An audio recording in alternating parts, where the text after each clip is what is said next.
Hi, my name is Ashley Graham, and today I wanted to talk to you guys about virtual field trips. So, what is a virtual field trip? So, I want you to think of everything that you would have in a in-person field trip, taking your class outside of the classroom to a new place to enhance their learning. And I just want you to think of all those benefits, but we're just adding a virtual layer. So the example that I'm really going to talk about throughout this presentation is, instead of going to the zoo, say during a wildlife unit in science, you're going to email and see if a tour guide wouldn't mind live streaming the same tour to you in your class, say maybe, Zoom or one of those apps like that. So there's like an app, or there is an actual definition that I found on Common Sense that I really like that says there's nothing quite like a field trip. The legendary day when permission slips grant students golden tickets to an experience outside of the classroom. So although virtual field trips don't physically bring kids to new locations, they make use of the web and video to amplify online learning in an experiential way.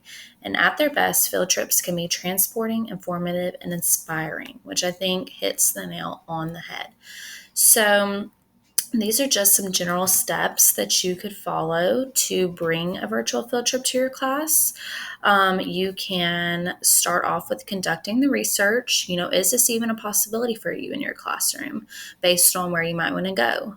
Of course, you want a lesson plan and design those assessments to see did this really advance your students' learning? Was it a way to enhance their learning?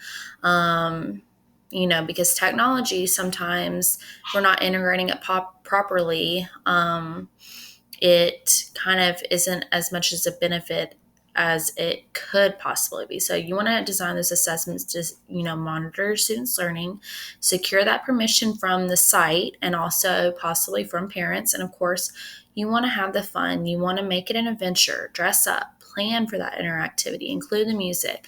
That's what this is all about. So you might be wondering how you can use it to advance a student's learning. How can you use it to be beneficial? So the overwhelming kind of theme of a virtual field trip is that it's more immersive, it's engaging, it's meaningful, and it's appealing to all the learning types. So it inherently kind of leads us over here to effect one. They can catch the attention of the diverse learners and the diverse needs in your classroom because they appeal to all learning types. Your visual learners, your hands-on learners, your social learners. Okay, so they're helping bridge those academic gaps in your room. They're helping to sustain interest of a topic at hand.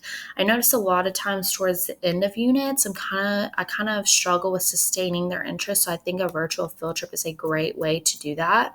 And they're helping make those real life connections. So again, think back to a in-person field trip, and it has those same benefits. So in conclusion, they're trending for a reason. Okay, they're a low cost and effective way to bring joy to your classroom, which of course, who doesn't want that? And they enhance students' learning. They're a way to break out of the norm, even when it may not seem possible. For example, during COVID, in-person field trips didn't seem like they were possible.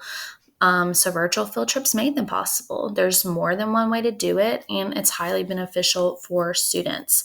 So I do have my credits linked right here for both my slideshow and my references, but I did want to ask you guys to email me if you did do a virtual field trip in your room and where did you guys go, because I am curious.